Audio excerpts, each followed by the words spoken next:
Okay, here we go. Our technique, sophistication. So I'll tell you how I'm going to run down this back.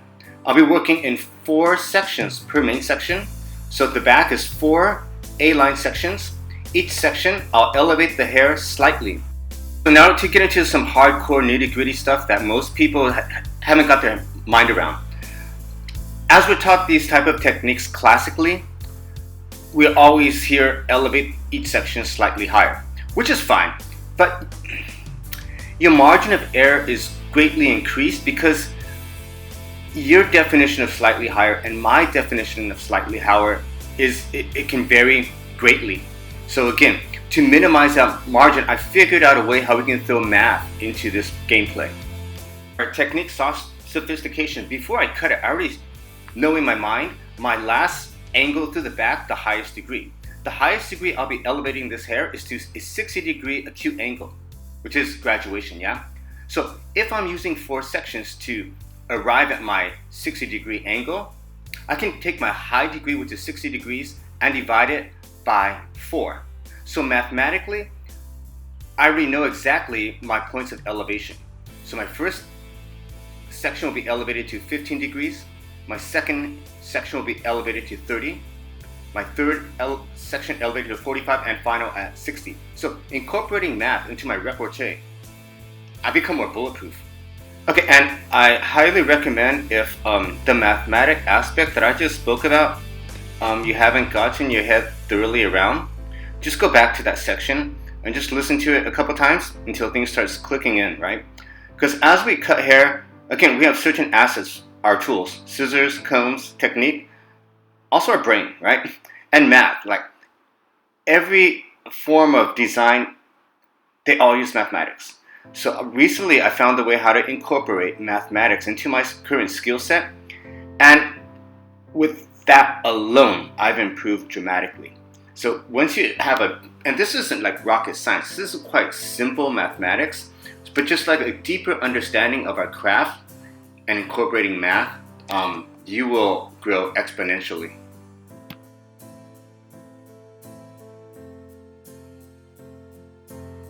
Okay, so I'm going to run down the left side. So the first section was cut at 15 degrees. So now my second A-line section, my elevation is at 30. Okay, remember the math? Okay, so second section elevating at 30. So I'm a lot more accurate. I don't have to like mess around trying to use my feelings to determine is my elevation on or off. By incorporating mathematics, everything smooths like butter. Okay, so here, my third section, again, my elevation is at 45 degrees. This is a no-brainer. If I don't have to like stress out too much on my elevation, I have a lot more energy to concentrate on other aspects of my haircut. So again, my third section here, my elevation is at 45 degrees. I comb the hair to natural fall, and then my final section, I'll be elevating to 60. Comb the hair super straight from roots to ends. And here, like, since I don't have to worry about my elevation as much, I can put, again, a lot more focus on my body position, on my client's head position, my arms, fingers, shoulder position, the actual shape that I'm creating. Okay, so now moving to the right side, I'll come out a diagonal section. Again, through this entire technique, through each major section, I'll only be using 4 sections. So I'll break this section in 2s, and I'll begin connecting with my guideline through the back. Now here my elevation was at 60, so I have to kind of like catch that high elevation on the outside of my fingers and like pick my elbow up so my fingers dip down, and I'm gradually elevating lower. Now this technique through the sides, the height from like high to lower, it's adaptable. It goes with like your client's style. So if you want something softer, elevate higher. If you want something harder, decrease the elevation. In each progressive section, I'll approach in the same manner. This section is bigger than my fingers, so for sure I'm breaking it into 2s. I'm connecting at the same point. My point of connection is like my fingers are right there at that shoulder. Make sure you comb that hair super clean from roots to ends. Fingers, elbows, scissors, sections all parallel. Now the next section again, super clean, and I'll break it in 2, and I'll have the exact same points of elevation. And here I have to watch out for any jumpiness that I may find in the crown area, so I can flip to my 107 and just use a little bit less tension, because again, her cowlicks aren't that intense. If I saw quite obvious and intense cowlicks, I would flip to the wider side of that 107. You're just working calm, cool, collected. Know this technique. Know your actual process. See it already done before you even jump into it. You will pick up on your speed, you will pick up on your accuracy, and the overall and the excellence of your result will improve dramatically. So again, know that technique. Through the side area, I know exactly how I need to approach the haircut, and I have a lot of confidence because I've cut this tons and tons and tons of times. And now through the opposite side, the left side, exact same technique, diagonal sections. And here, as I'm cutting the left side, I like standing at probably my chest is parallel to the shoulder as I connect, and then with the next area, I'll pivot slightly forward towards the nose. Again, my body position will give me much stronger control of my sections. So again, next A-line diagonal section, and I already know this section is way bigger than my finger, so I'll have to divide it into twos, okay?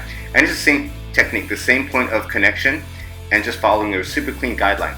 Now, the mathematic parts that I talked about in the back part of this haircut, I'm also using math through the sides. I don't want to get into it too much. I'll start exposing the math stuff little by little, because I found that in the beginning, if I just dump out the whole haircut and it's all mathematical, it may be a bit overwhelming.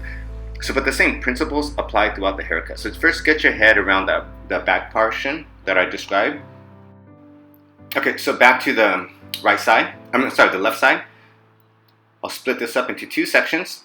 So when I'm beginning this haircut, I connect it. I'm standing parallel to the ear. My fingers are high, elbows are slightly down, and my elbows and fingers, scissors, combs, sections, shoulders, they're all parallel. I actually become an acute angle as I approach the left side of this haircut. That allows me to really get a strong feeling and understanding for the shape that I am creating, because I actually become the shape I intend to create. So again, with this final section, approach it in the exact same manner.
The guide is super clean, and then your next section is over directed back onto the exact same point. Now we're building a shape that also gets a little bit longer. Because again, we're building a little bit more drag into here right out of the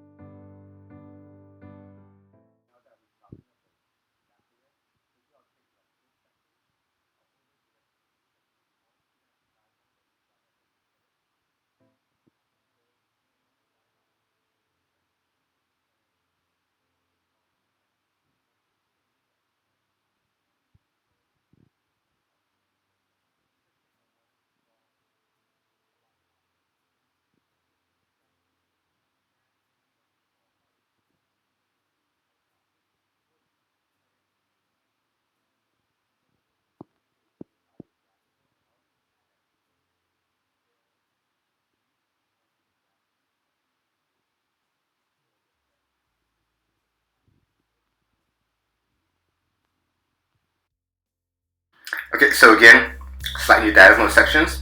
I'll over direct every single section back onto the exact same point. My guideline is taken at the crown area, and then staying on my guide, I just go in and cut my line. So then I'll take another diagonal section, which will be over directed back onto the same point. And through the top portion here, I'm also using 4 sections. So this entire technique, for each main section, I break them into 4 pieces and I'll cut them. Technically in the salon, I normally work this technique probably like 5 to 6, about 6 sections. But for simplicity wise, I'm using 4. So the difference between 4 section technique and 6 is a 6, you get a lot more detail. So sometimes in the salon, say a Saturday, you kind of rush, you got to jam with haircuts. 4 sections can actually work, but I recommend just putting in that extra detail.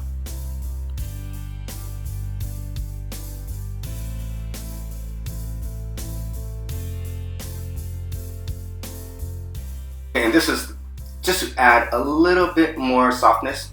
I'll follow her natural parting, comb the hair out, and I'll just remove that corner. Now, when I remove that corner through the front, every single section after that will be over directed to the same point.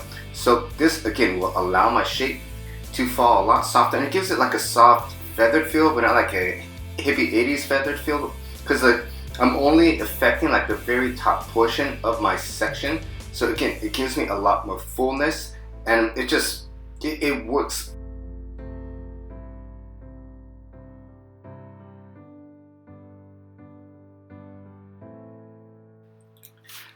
Okay, again, the exact same technique through the opposite side, still following her natural parting.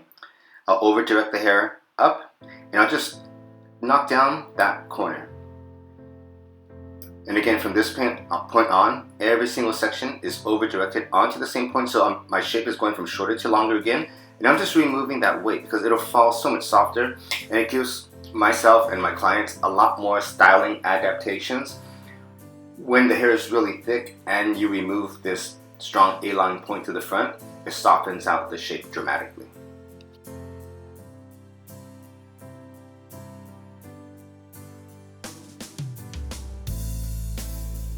To finish, I'm going in with a round brush, and I want a lot of root lift and just making sure that I get that cuticle nailed shut. I want my end effect to be super, super, super shiny with tons and tons and tons and tons of movement.